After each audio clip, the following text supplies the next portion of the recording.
আন্তর্জাতিক নারী দিবস। চাই নারীর সুরক্ষা, চাই নারীর সুরক্ষা, চাই নারীর সুরক্ষা।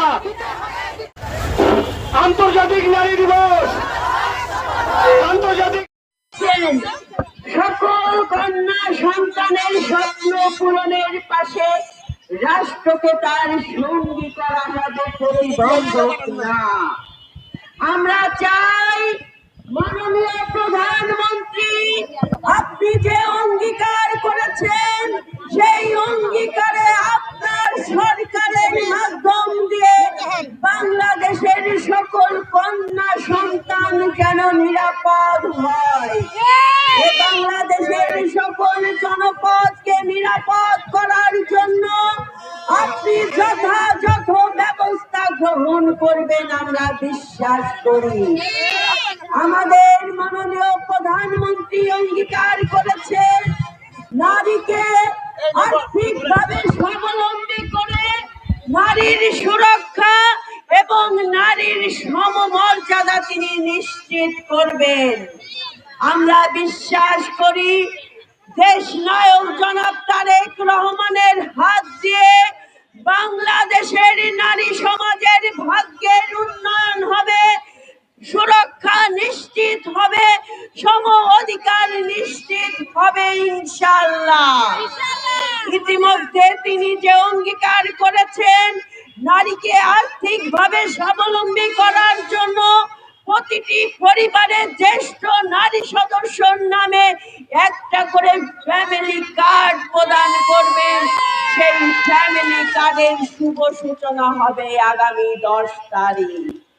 আমরা বিশ্বাস করতে চাই আপনি যেভাবে নির্বাচনের আগে বলেছিলেন কর্মজীবী সকল নারীদের কর্মস্থান যেন তার অনুকূলে হয়, কোন কর্মজীবী নারীরা যেন পিছিয়ে না পড়ে পরিবারের পিছুটানে, তার জন্য আপনি বলেছেন প্রতিটি সরকারি বেসরকারি প্রতিষ্ঠানে আপনি চাইল্ড কেয়ার সেন্টার নির্মাণ করবেন, যাতে করে আমাদের কর্মজীবী নারীরা তাদের সক্ষমতা দিয়ে মেধা দিয়ে সমাজের প্রতিটি সেক্টরে তারা যেন গুরুত্বপূর্ণ ভূমিকা পালন করে নিজের অগ্রগতি চলমান রাখতে পারে। আমরা বিশ্বাস করি আপনার হাত দিয়ে সকল কুসংস্কার দূর হয়ে যাবে, আপনার হাত দিয়ে নারীর উপর নির্যাতনকারী সকল অপরাধীদেরকে আইনের আওতায় নিয়ে এসে সুবিচার নিশ্চিত করবে। আমরা দেখেছি ফ্যাসিস্ট সরকারে 9 মাস থেকে শুরু করে বৃদ্ধা পর্যন্ত ধর্ষণের শিকার হয়েছে।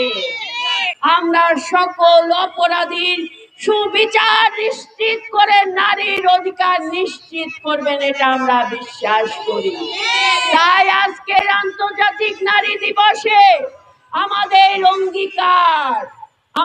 অঙ্গীকার সুরক্ষা এবং ন্যায় বিচার প্রতিষ্ঠার মাধ্যমে নারীর সুরক্ষা এবং কন্যা সন্তানের অধিকার প্রতিষ্ঠিত হবে ইনশাআল্লাহ।